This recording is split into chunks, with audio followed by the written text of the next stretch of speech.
ஆடலுடன் பாடலை கேட்டு ரசிப்பதிலே தான் சுகம் சுகம் சுகம். ஆசை தரும் பார்வையில் எல்லாம் ஆயிரம் ஏங்கும் வரும் வரும் வரும். ஆசை தரும் பார்வையில் எல்லாம் ஆயிரம் ஏனும் வரும் வரும் வரும். ஆடலுடன் பாடலை கேட்டு ரசிப்பதிலே தான் சுகம் சுகம் சுகம். ஆசை தரும் பார்வையில் எல்லாம் ஆயிரம் எங்கும் வரும் வரும் வரும். தேங்க்யூ. தேங்க்யூ. அடுத்ததாக சிங் சவுண்ட் ராஜேஷ் அவர்கள். எல்லாருக்கும் வணக்கம். என்ன சொல்றது தெரியல.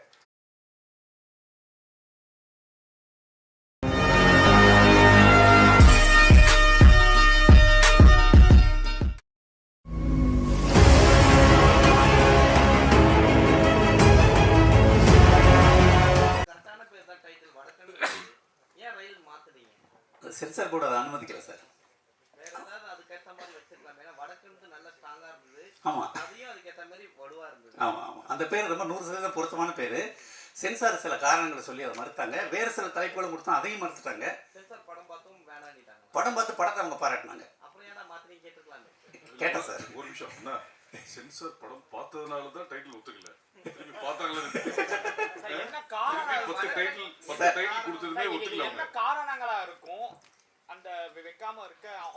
அவங்க சொன்ன காரணம் என்னன்னா, ஒரு விஷயம் வந்து எலெக்ஷன் நடந்துட்டு இருக்குது. அவங்க என்ன சொன்னாங்க, என்கிட்ட பிரிக்காதீங்க, வடக்கு தெற்குன்னு மனிதர்களை பிரித்து சொல்லணும்.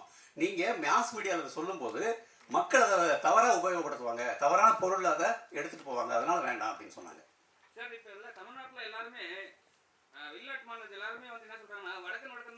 அப்படிதான் சார் சொல்றாங்க. அதனால தான் சார் அந்த பேர் வச்சோம்.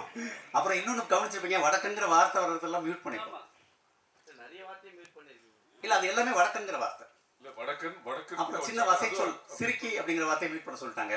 நான் சொன்னேன், ஊர்ல பொண்டாட்டியை சாதாரணமா சொல்லுவோங்க, செல்லம்மா கூட சிரிக்கின்னு சொல்லுவோம் அப்படின்னா. இல்ல இல்ல, அதெல்லாம் வச்சக்கூடாது.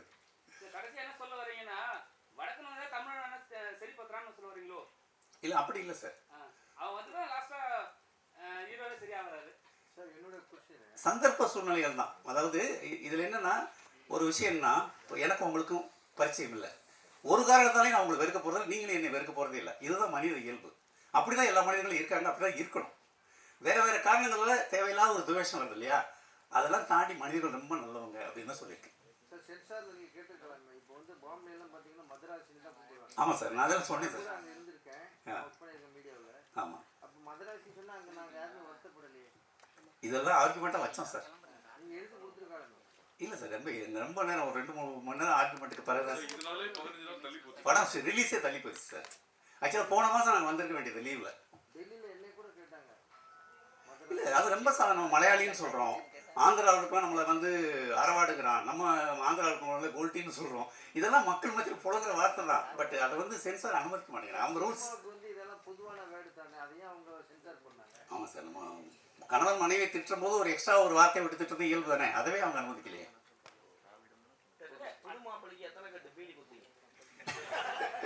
ஆக்சுவலாக எனக்கு ஸ்மோக்கிங் அலர்ஜி, தள்ளி போயிடுவேன் சார். அவர் ரொம்ப சிரமப்பட்டார். அந்த கேரக்டர் பீடி குடிச்சாருன்னு சொல்லி ஈஸ்வர் வந்து அவர்கிட்ட ப்ராக்டிஸ் கொடுத்து அவர் பீடி அடிக்ட் ஆகிட்டார் ஷூட்டிங் முடிஞ்சது வரைக்கும். அப்புறம் நாங்கள் திட்டி, நான் இனிமேல் பீடி குடிக்கூடாதுன்னு சொல்லிட்டேன் அவர்கிட்ட ஃபர்ஸ்ட் ஷூட்டிங் முடிஞ்சோடனே.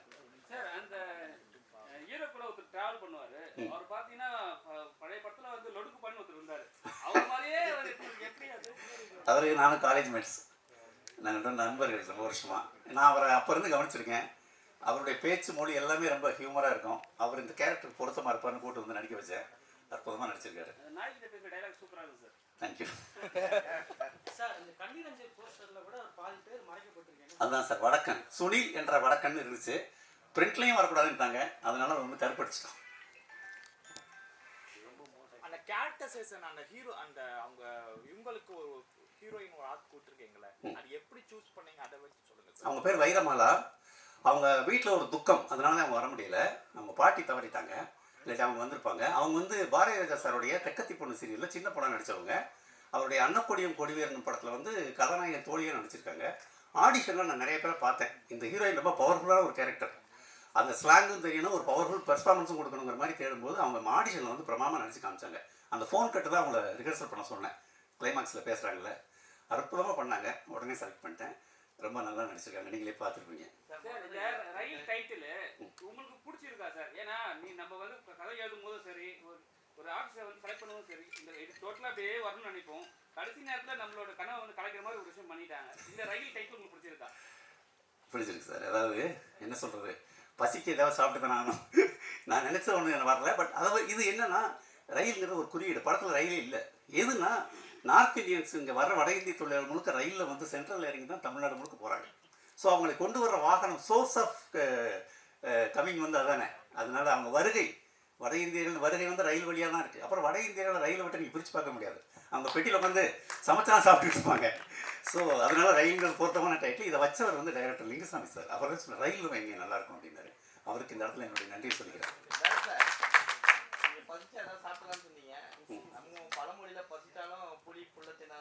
ஆமாம் சார். எங்கள் ஊர் ஒரு சின்ன கிராமம் சார். 4 பானிபூரி கடை இருக்குது சார். சாயங்காலம் போய் நான் வடை கேட்குறேன் இதுங்கிறாங்க சார். கேட்டால் வாங்கி சாப்பிட்றது போனால் வடக்கத்தியாளுங்க, நீ என்னைக்கே ஒரு நாள் வந்து வடை உனக்கு நான் வடை போடணும்னு கேட்குறாங்க சார். அதை தான் சார் சொல்லியிருக்கேன் படத்தில். தேனி சார். தேனி பக்கத்தில் ஒரு வில்லேஜ் சார். அந்த கோயில் சீக்வன்ஸ்ல அந்த 2 பேர் ப்ராமிஸ் பண்ணுவாங்க. ஆமாம். ஆக்சுவலா கிராமப்புறங்களை வந்து அதுக்கு மிஞ்சி எதுவுமே இல்லை. ஆமாம். ஆனா அந்த ஹீரோ வந்து பொய் சொல்ற மாதிரி ஒரு பொய் தான் சொல்றான். அது ஏத்துக்க முடியல. அதான் கிராமப்புறங்கள இப்ப வரைக்கும் அந்த சீக்வன்ஸ் எங்கேயுமே இல்லை. ஸோ அப்படி மிஞ்சியும் பொய் சொல்றான்னா அது அதை விட முக்கியம் மனைவியின் வயிற்றுல அடிச்சு சத்தியம் பண்றான். அதுவும் ஒண்ணு இருக்கு இல்லையா? குழந்தைகளை நேசிக்கிற ஒருத்தன். சமூகத்தில் சார் நம்ம எதிர்பார்க்குற மாதிரி நல்லது மட்டுமே நடக்குது. இப்போ உதாரணம் இப்படி சொல்கிறேன், அவன் குடிக்கிறான், வேலைக்கு போகலை, மாமனார் குளத்தில் விற்று சாப்பிட்டான், பொய் சத்தியம் பண்ணுறான். ஆனால் அவனுக்கு கடைசியில் குழந்தை கிடைக்குது, அவங்க பைக் சாவியை கொடுத்துட்டு போகிறாங்க, ஒரு அருமையான வாழ்க்கை திரும்ப கிடைக்குது.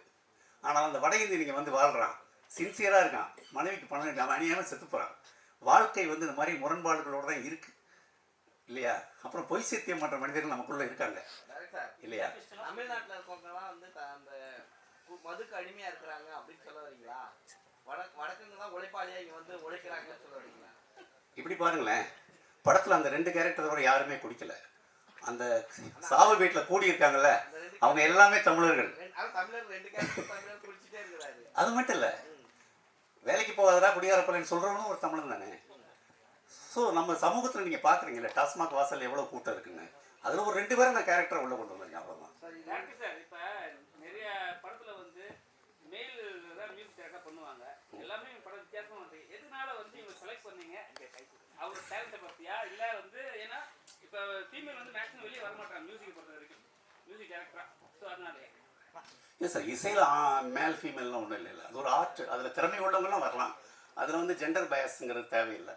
அவங்களுடைய திறமை வந்து நாடறியும். ஆக்சுவலாக சினிமாவுக்கு தான் அவங்க புதுசே தவிர இசை உலகத்தில் ஜனனினா எல்லாருக்கும் தெரியும்.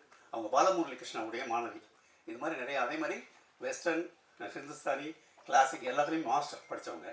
அந்த திறமை தான் எனக்கு தெரிஞ்சது. தவிர அவங்க ஆனா பெண்ணாங்கிறதுல எனக்கு ஒரு விஷயமே கிடையாது. இல்லை இல்லை, அது பொதுவான பார்வை. நம்ம அப்படி பார்க்க முடியாது. நான் பொதுவாக அப்படி பார்க்கறது இல்லை.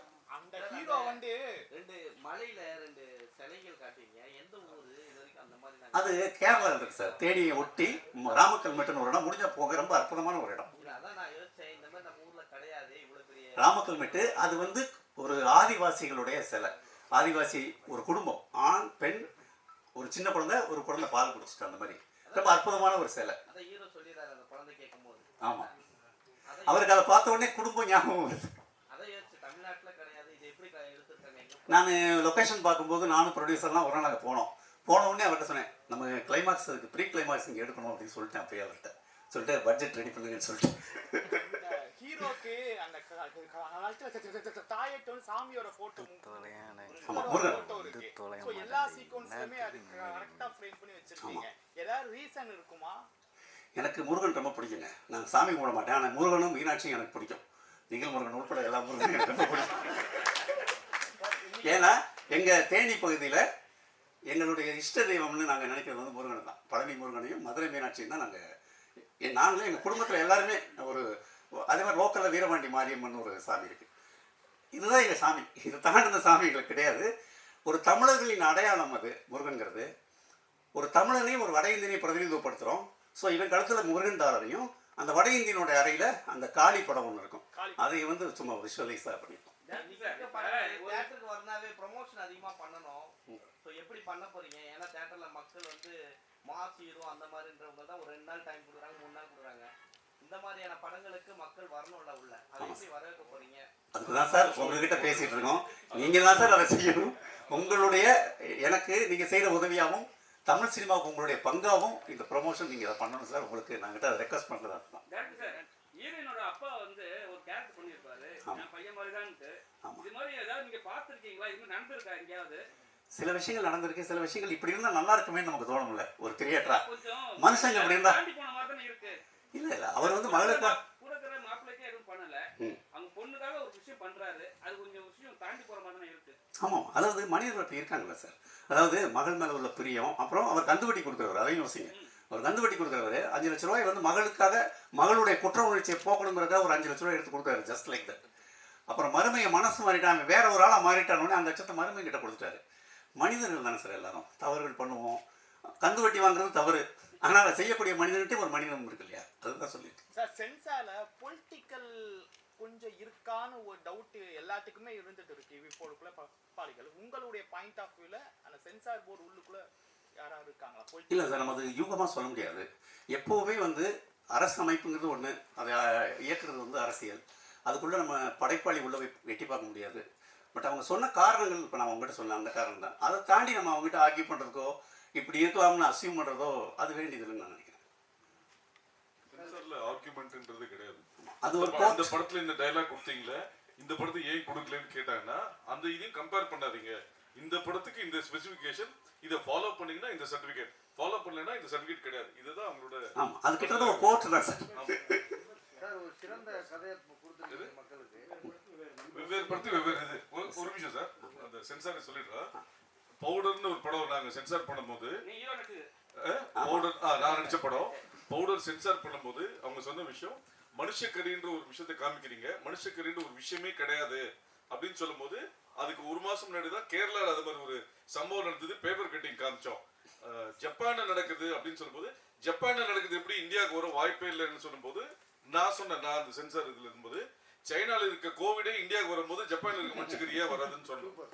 ஒன்று அவங்க சொன்னாங்க, இது கம்பேர் பண்ணாதீங்க, இந்த படத்துக்கு என்ன உண்டோ அதை பேசுங்க. இன்னொரு விஷயம் சொல்கிறேன், வடக்குன்னு ஒரு படம் மலையாளத்தில் கேன்ஸில் ஃபெஸ்டிவல் ஆயிருக்கு, ஃபெஸ்டிவலில் ஸ்க்ரீனிங் ஆயிருக்கு போன இந்த மாதம்.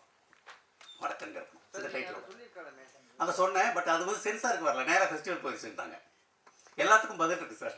சென்சார் மீது வருத்தம் இருக்கா? லாஸ்ட் என்ன சார் வருத்தம் இருக்கா? ஆமாம் சார், அந்த டைட்டில் கிடைக்கிறது வருத்தம் எல்லாருக்குமே இருக்கு சார். இது ஒரு சிறந்த கதையாக கொடுத்துருக்கீங்க. நீங்கள் கடந்து வந்த பாதை மட்டும் சுருக்கமாக சொல்லுங்கள் சார். மீடியா சார், நான் உங்களை மாதிரி ஒரு பத்திரிகையாளன் சார். நான் வந்து ஆனந்த விடலில் 97 2001 வரைக்கும் வேலை செஞ்சேன். அதுக்கப்புறம் சீரியல் எழுதினேன், வெற்றி ஒலி கோலங்கள் மாதிரி சீரியல். அப்புறம் திரைப்பட எம்டன் மகனுடைய முதல் படம் வெண்ணிலா கபடி குழு, நான் மகன் அல்ல, அழகு சாமியின் குதிரை, பாண்டிய நாடு, ராஜபாட்டை மாதிரி படங்கள் சுசீந்திரனோட சேர்ந்து வேலை செஞ்சேன். ஸோ அதனுடைய அடுத்த கட்ட வளர்ச்சியாக இந்த படம் பண்ணியிருக்கேன். நன்றி சார். ஏன் அதை கடைசியா வச்சிங்க? ஏன் சார்? 2 சாங் கடைசியா தேவா சாங் ஒன்று வரும். ஆமாம், அது சூப்பரா இருக்கும். ஆ அப்புறம் முடிஞ்ச உடனே ஒரு சாங் போறாங்க, நார்த் இந்தியன்ஸ்லாம் காமிச்சு. ஆமாம், இந்த டைட்டில்ல போட்டுக்கலாமோ அப்படின்னு சொல்லிச்சு. ஏன்னா பாட்டு அவ்வளோ அழகா இருந்தது. அதை முதல்ல அப்படி யோசிச்சேன் சார். அப்புறம் டைட்டில் பார்க்கும்போதே நீங்கள் ஒரு மாதிரி கதையை இதுதான் சொல்ல போகிற கதையிலன்னு தோணிச்சுன்னா என்ன பண்ணுறது? பேரு அதெல்லாம் சொல்ல போகுதுன்னு நினைச்சாங்க. இல்லை, அது நாங்கள் 2-3 கட்ட பரிசீலனை சேஞ்சு அதெல்லாம் நடந்து தான் சார் இந்த முடிவுக்கு வந்தோம். Thank you sir. அனைவருக்கும் நன்றி, வணக்கம். முதலாவதாக பாடல் ஆசிரியர். எல்லாருக்கும் வணக்கம். பத்திரிகையாளர்கள் காட்சி அப்படிங்கும்போது நம்ம காட்சிங்கிற மாதிரி நம்மளாம் பத்திரிகையாளர் இல்லை, அதனால் பார்த்துருப்பீங்க. இத்தனை பேரும் வந்து இங்கே ஆதரவு தெரிவித்ததற்கு என்னுடைய மனமார்ந்த நன்றி. ஜனனி இசையமைப்பாளர். எல்லாருக்கும் வணக்கம். ஐ ஹோப் நீங்கள் எல்லாருமே பாடல்கள், சாங்ஸ், ரீரெக்கார்டிங், பேக்ரவுண்ட் ஸ்கோர் இந்த படத்துக்கு கேட்டு ரசிச்சிருப்பீங்கன்னு நினைக்கிறேன். உங்களோட விஷஸ் அண்ட் சப்போர்ட்க்கு ரொம்ப ரொம்ப நன்றி. இந்த படத்தில் ஆக்சுவலி 3 பாடல்கள் இருந்தது.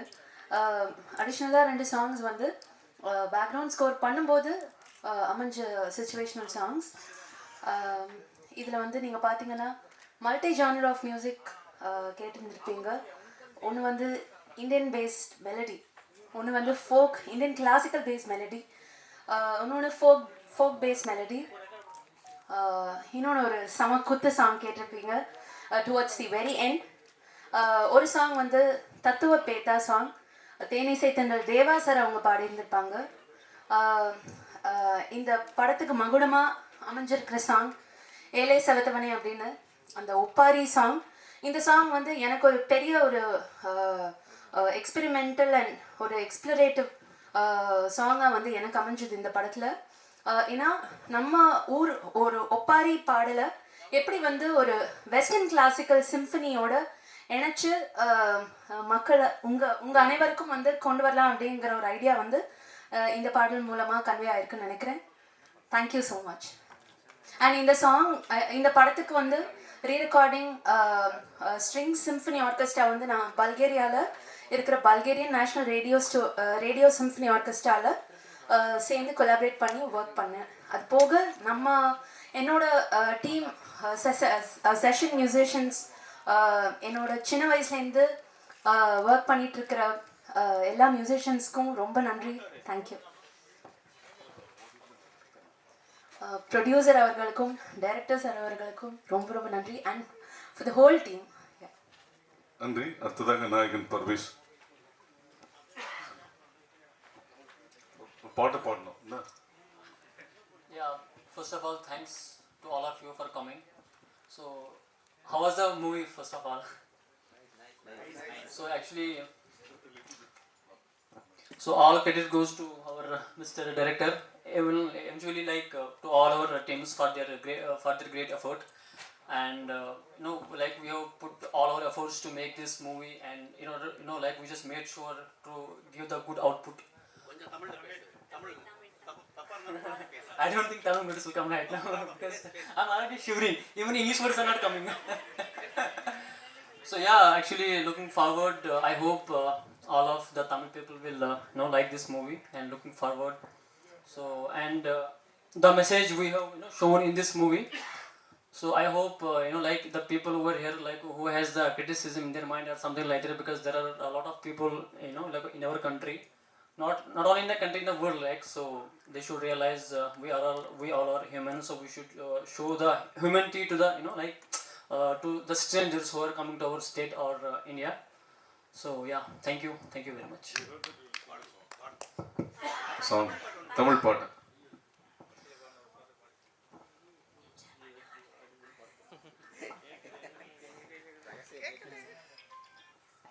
So we have the singer over here, so would you please like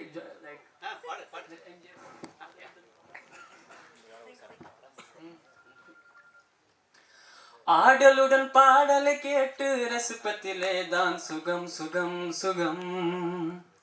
ஆடலுடன் பாடலை கேட்டு ரசிப்பதிலே தான் சுகம் சுகம் சுகம்.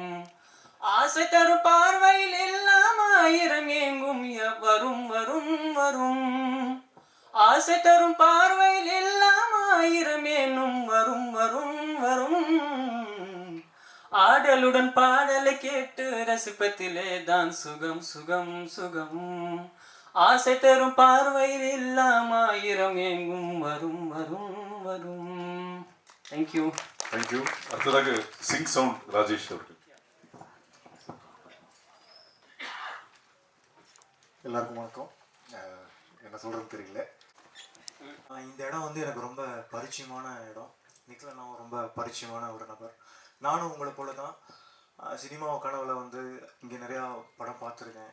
இங்கே வந்து உங்களோட ஒன்றா இருந்து நான் ஒர்க் பண்ணியிருக்கேன். இந்த படம் எனக்கு முதல் படம். இந்த படத்துடைய வாய்ப்பு கொடுத்த திரு பாஸ்கர் சக்தி சாருக்கும், அதுக்கப்புறம் தேனீஸ்வர் சாருக்கும், வேடிபன் சாருக்கும் நான் ரொம்ப அன்பு கடன் பட்டிருக்கேன். இந்த படம் வந்து ரொம்ப ஒரு அழகான படம். கதையிலிருந்து எழுத்த மாதிரி திரைக்கதைக்கு வந்து காட்சியாக ஒரு நல்ல மெசேஜோடு இது இருக்கும் அப்படிங்கிறதுல ஒரு நம்பிக்கையாக நான் ஒர்க் பண்ண அந்த படம். அதே போல் இப்போ நடக்கிற சூழலில் இந்த மாதிரியான படங்கள் வந்து ரொம்ப குறைவாகவே வருது. இந்த மாதிரியான படங்களை நம்ம மாதிரியான ஆட்கள் ஆதரித்து நீங்கள்லாம் கொண்டு போய் சேர்த்துனா இந்த படம் வந்து இந்த மாதிரியான படங்கள் நிறைய நம்ம தமிழ் சினிமாவுக்கு கிடைக்கும் அப்படிங்கிறத நான் நம்புகிறேன். அதுக்கப்புறம் இந்த படத்தில் ஒர்க் பண்ண என் கூட ஒர்க் பண்ண எல்லா சக நடிகர்களுக்கும் நான் நன்றி தெரிவிச்சுக்கிறேன். அதே போல் ஒர்க் பண்ண டைரக்டர் டீமுக்கும், கேமராமேன் டீமுக்கும், மற்றபடி எனக்கு அந்த பட செட்டில் வந்து எனக்கு நல்ல கம்ஃபர்ட் ஜோனாக வச்சுக்க இருந்த அத்தனை பேருக்கும் நான் நன்றி சொல்ல கடமைப்படுறேன். அப்புறம் இந்த படத்தில் வந்து அவர் சொன்ன மாதிரி நிறையா டெக்னிக்கல் நிறைய விஷயங்கள் அதை இன்புட் பண்ணியிருக்கோம். சிங்க் சவுண்ட் வந்து இந்த மாதிரியான படங்களுக்கு நம்ம பண்ணி அது வெளிப்படும் போது அந்த விஷயம் ரொம்ப கனெக்ட் ஆச்சுன்னா இன்னும் நிறைய நம்ம தமிழ் சினிமா எடுக்கலாம் அப்படிங்கிற எனக்கு கூட ஒரு தாட் இருக்குது அதில், அந்த மாதிரியான விஷயங்கள. ஸோ அந்த மாதிரியான விஷயங்களும் நம்ம தமிழ் சினிமாவில் நிறையா வரணும் அப்படிங்கிறத நானும் நம்புகிறேன். நீங்கள் அதை பற்றி சரியான விஷயங்களை அதை கொண்டு சேர்த்திட்டு அது கரெக்டாக இருக்கும்னு நான் நினைக்கிறேன். ஸோ உங்கள் எல்லாருக்கும் நான் ரொம்ப நன்றியும் திரும்ப நன்றி நான் சொல்ல கடமைப்படுறேன். Thank you so much.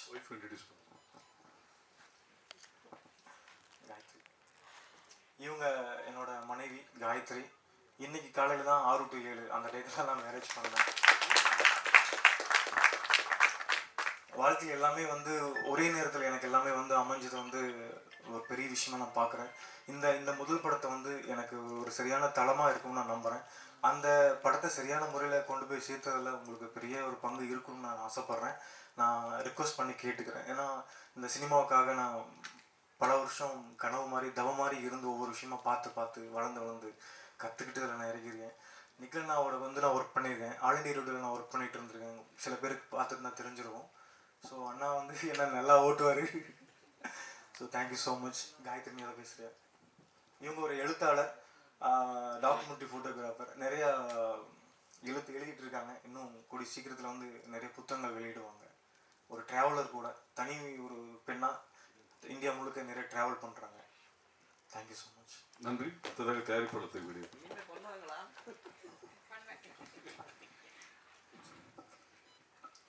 அனைவருக்கும் வணக்கம். எல்லோரும் சொன்ன மாதிரி தான் இது வந்து ஏதோ ஒரு ஆர்வத்தில் படம் சினிமா பார்த்துட்டு ஒரு மயக்கத்தில் வந்து டைரக்ட் பண்ணலை யாரும், தயாரிக்கலை யாரும் நடிக்கலை. எல்லாமே வந்து ஒரு சினிமாவை வந்து ஒரு கனவாக ஒரு கலை ஆர்வத்தோடு வந்து இதுக்குள்ளே இருந்து அதுக்கான சந்தர்ப்பத்தை வந்து உருவாக்கிட்டு இந்த கதைக்குள்ளே இறங்கியிருக்கும். ஆனால் அதுக்காக வந்து எந்த விதமான காம்ப்ரமைஸும் இல்லாமல் எங்களுடைய சக்திக்கு மீறி இந்த படத்தில் வந்து டெக்னிக்கலாகவும் சரி இல்லை காட்சிகள் எல்லாமே வந்து ரொம்ப கொஞ்சம் முடிஞ்ச அளவுக்கு எங்களால் முடிஞ்ச அளவுக்கு கொஞ்சம் பிரம்மாண்டமாகவே பண்ணியிருக்கோம் நாங்கள் நம்புகிறோம். இது போன்ற படங்கள் வந்து நம்ம ஹீரோ சொன்ன மாதிரி இது போன்ற படங்கள் தமிழுக்கு நிறைய வரணும். இந்த லெவல் இந்த தரத்தில் சில படங்கள் வந்துகிட்டே இருக்கணும், ஒரே மாதிரி வரக்கூடாது. அதுக்கு நம்ம பொதுவாக சொல்லுவோம்ல, மலையாள படங்களை பார்த்து நம்ம சொல்கிறோம் இந்த மாதிரி படங்கள் தமிழில் வரலன்னு சொல்லிட்டு. ஸோ அந்த மாதிரி இந்த படங்களை நீங்கள் ஆதரவு தெரிவிக்கிறது மூலமாக இது போன்ற இன்னும் பல படங்கள் வரும் அப்படிங்கிற ஒரு நம்பிக்கை வந்து நீங்கள் உருவாக்கணும். எங்களுக்கு அந்த நம்பிக்கை இருக்குது, எங்களை உருவாக்குங்க அப்படின்னு சொல்லி கேட்டுக்கிறேன். நன்றி. அனைவருக்கும் என்னுடைய பணிவான வணக்கம். இந்த மாதிரி எல்லாருக்கும் நன்றி சொல்வதற்கான ஒரு சந்தர்ப்பமாக நான் எடுத்துக்கிறேன். எனக்கு இந்த படத்தை தயாரிக்க முன் வந்த என்னுடைய நண்பர் வேடியப்பன் அவர்களுக்கும் அவருக்கு துணையாக இருந்த ராஜகோபால், பழனிசாமி ஆகிய நண்பர்களுக்கும், என்னோடய டீமில் எனக்கு ரொம்ப உறுதுணையான கேமராமேன் என்னுடைய நண்பன் தேனி ஈஸ்வர், இசையமைப்பாளர் Janani, editor Nagooran, sound engineer Rajesh, art director, அப்புறம் என்னுடைய கிரியேட்டிவ் ஆர்ட் டைரக்டர்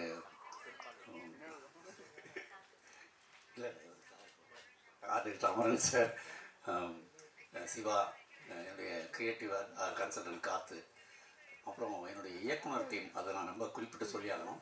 என்னுடைய கோ டைரக்டர்ஸ் அண்ணாமலை, விக்னேஷ், சக்கரவர்த்தி, அகிலா ஸ்ரீதர், நாககுமார், பாண்டி, பிரதீப், எல்லாருக்கும் என்னுடைய மனமார்ந்த நன்றியை நான் தெரிவிச்சுக்கிறேன். ஏன்னா இந்த படம் சிறப்பாக வரதில் அவங்களுடைய பங்குங்கிறது என்னுடைய தோளோட தோல் நின்று இந்த படத்தை நீங்கள் பார்த்துருப்பீங்க. இந்த படம் வந்து எங்களுடைய மனசாட்சிப்படி ஒரு நல்ல படம் எடுக்கணுங்கிற ஆர்வத்தில் என்னுடைய முழு உழைப்பையும் கூட்டி நாங்கள் இந்த படத்தை உருவாக்கியிருக்கோம். ஒரு சரியான படம் பண்ணுறதா நான் 100% நம்புகிறேன். உங்களுக்கு இந்த படத்தை பார்த்த பிறகு உங்களுக்கு இந்த படத்தை பற்றி கருத்துக்கள் இருக்கும். ஒரு நல்ல படத்தை எடுத்து கொடுத்துருக்கோம். இதை அடுத்து கொண்டு போய் சேர்க்க வேண்டியது இது எங்கள் கையை விட்டு இப்போ உங்கள் கைக்கு வந்துருச்சு. இனி நீங்கள் தான் இதை தமிழ் மக்களின் கைக்கு கொண்டு போய் சேர்க்கணும். அதன் மூலமாக இந்த மாதிரி பல படங்கள் வர்றதுக்கான வழிவகையை நீங்கள் தான் ஏற்படுத்தணும். அதுக்காக உங்கள் எல்லாரையும் என்னுடைய வேண்டுகோளாக நான் இதை வைக்கிறேன். அது மட்டும் இல்லை, இந்த படத்தில் இடைவேளைக்கு பிறகு உங்களுக்கு தெரியும் ஒரு சின்ன ட்விஸ்ட் வருது படத்தில். அந்த ட்விஸ்ட்டை வந்து ஓரளவுக்கு அதை வெளியே சொல்லாமல் இருந்தால் எங்களுக்கு அது கொஞ்சம் சேஃப்டியாக இருக்கும். ஏன்னா படம் வர்றதுக்கு இன்னும் ஒரு 3-4 நாள் இருக்குது.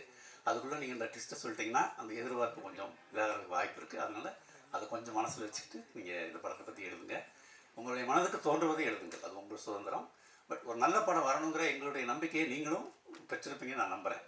ஸோ எங்களை தொடர்ந்து ஊக்குவிக்க வேண்டியது உங்களுடைய பொறுப்பு அப்படின்ட்டு அந்த பொறுப்பை உங்ககிட்ட ஒப்படைக்கிறேன்.